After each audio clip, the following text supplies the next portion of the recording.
فتنې او فسادونه دي اخره زمانه ده د ځینو خلکو یو شان د چا بل شان عقیده ده الله دې رحم وکړي ډېره ګرانه معامله ده او دا شرک نه دي نسي دي دا خبره ښه ښکاره ده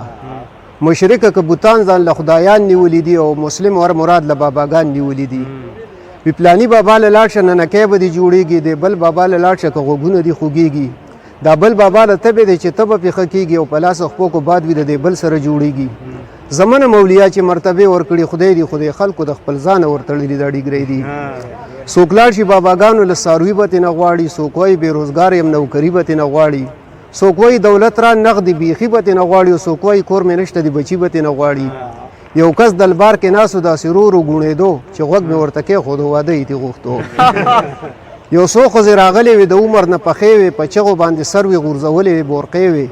چې خیال مې ورته وکړو بس د کوپر نظارې وې او چاپېره د زیارت ته په سجده باندې پرتې وې څه بل شان عجیبه شانته سوالونه یې کول او د قبر چې څه کاڼي و دې ځان پورې مږله یوې وې بابا خاوند مې نه مني خبره تعویز او دم درود پې اثر نه کوي د سره دی بلې وې زما خو هم د خاوند نه کېږي یره او دا کور ترې نه خالي که چې بیا ګرځم بې خطره د ده نه کونډه ښه یم بابا وایي که څه غم او که دا کار دی ونه کړو کرامات دې نه منم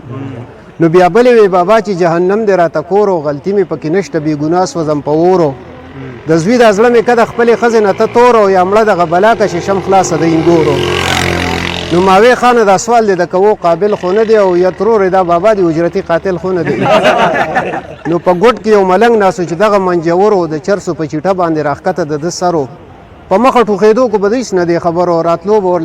به ورله ښځې مړه سم ډېر بختور و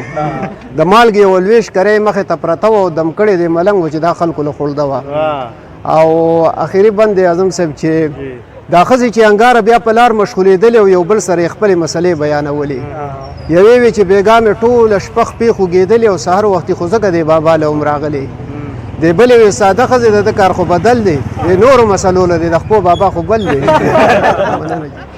چې مې په کلي کې زړه تنګ شو نو راووتم ما وې چکر چېرته لګومه پېښور ته ځمه فردوس کې کوشم روان قصه خوانی ته شومه بلاحصار ته په مزه مزه ور ورسېدم د الارچ هسپتال ګیټ ته چې مې څنګ وکتل پنځو قطارو کې کسان یو بل پسې ولاړو د آخري کسان خو بالکل په سړک ولاړو لکه سینجي شاټ یو ګاډي په قطار ولاړو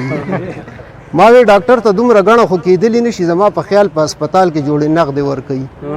زه خو هم سړک باندې په یو قطار کې ودرېدم په 15 منټه کې به یو قدم ور مخکې شوم